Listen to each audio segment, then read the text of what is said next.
Roll call, please. Commissioner Hoffman? Commissioner Asper? Present. Commissioner Heinderling? Absent. Excused. Thank you. Commissioner Lamore? Present. Commissioner Benzel? Present. Commissioner Twardow? Present. Commissioner Moore? Present. Commissioner Levens? Present. Quorum present. We now rise for the pledge of allegiance. I also have an amendment for the new business. Since at the last meeting we did provide to the public the opinion that was given to us, there's been a lot of feedback regarding the authority of the board to be able to remove someone. So I was just wondering if there was any update as to authority, policy, et cetera, in the MCLs or in a precedent in a court case that actually gives us that authority. I know it said that he was not an elector and could not serve at that time, but I couldn't find anything. So if you could give us an update on that for the new business. Go ahead, Mr. Williams. That point where that was a matter of closed session. We addressed that with finale at the regular meeting. If there was something that Commissioner Asper would like regarding that, she could put that on for agenda meeting for new business. But that was a matter resolved. We released it to the public, so I was just trying to get update after it was released to the public. I don't think anything's changed, so I don't think we need to have new business. Okay. My name is Steve Meyer from District 6. I agree that there's been a lot of misinformation and misleading of the public from county officials about the thing that happened at the last meeting with Mark Brant, and it's being reported that he's been removed, and then even like Michael Bosonic was quoted in the Monroe News on February 5th saying his seat is vacant, which is, my understanding, not true. And so I thought, how can we have a special election to for a seat that is still occupied? And so I sent emails to county officials about that, and I believe that's a very risky move because my reading of the legal letter that I think it said that as Mark Brant is incarcerated, he is unable to hold the seat, but as soon as he's released, he can take it back. And so I figured if he is pardoned by the president or something, or released early sometime between now and whenever that special election is, there wouldn't be any recourse to not allow him to have his seat back. And that there wasn't anything within the action taken by the county at the last meeting to actually remove him. They just called for a special election, recognizing that while he's incarcerated, he cannot hold the seat. And so I got a email back from Thomas Graham on February 7th that agreed with my take on it, that said, the board has not removed Mark Brant, as some have said. The board has acted to not recognize him on the board, end quote. And so I thought, how can we have a special election for a seat that someone has not been removed? And why hasn't anybody on the board called for his resignation publicly?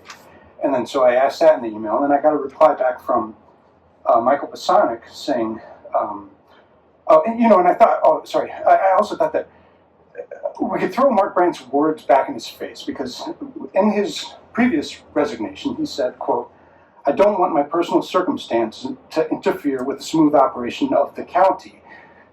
And that was his reason for resigning. And so I thought, let's throw those words back in his face, publicly ask him to resign. And so Michael Bosonic wrote back to me and said, quote, "Last term Mark Brant was asked to resign, and he did resign."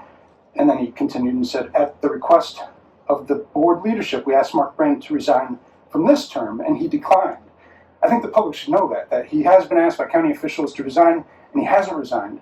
And I asked, why isn't that public? And so I submitted a FOIA, and I got a response back like half an hour ago from Phil Goldsmith that said, quote, "It has been determined that there are no public records in existence," end quote, about asking Mark Brant to resign.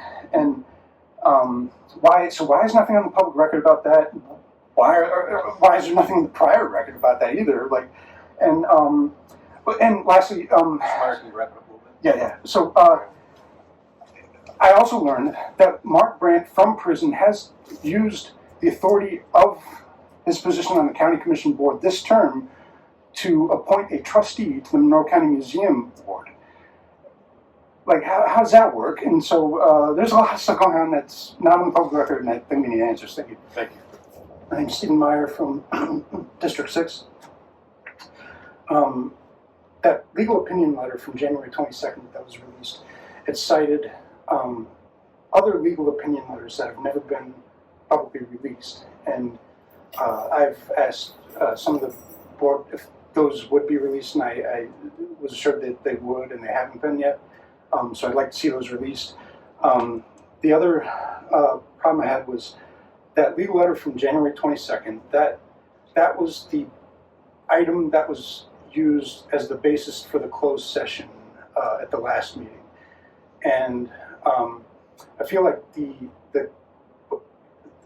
county commission came out of that having decided on more things that were outside of the scope of that letter. Like, why there's nothing in that legal letter that provided the basis for a special election. No special election was ever discussed in that legal letter, nor was anything discussed in that legal letter about why or why not an appointment would be appropriate. Yet in the news, all the public commenters from county officials are saying, for example, Michael Bassanic told the Monroe News on February 5th, there's not any mechanism for an appointment. His seat is vacant, which isn't true. Sorry, continuing quote, there will be a move for a special election, end quote. And there's nothing in that legal letter that said why there isn't a mechanism for an appointment. And everything I look at in the law and in the bylaws show that not only is an appointment necessary, but it's, or an appointment is necessary in the event of acting like there's a vacancy, I guess. And then also Phil Goldsmith was quoted in the Monroe News on February 7th saying, quote, there is not going to be an appointment. An appointment is not even being considered.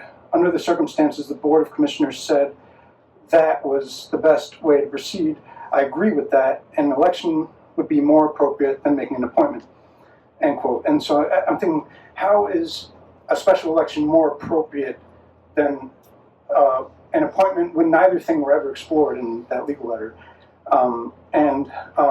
Also, I think if it's already like been widely decided that an appointment is not going to happen, when was that decided? It was never decided in a public forum. It wasn't decided in that letter. And if it was decided in some sort of back room, I think that's a violation of the Open Meetings Act. And so thank you. Thank you.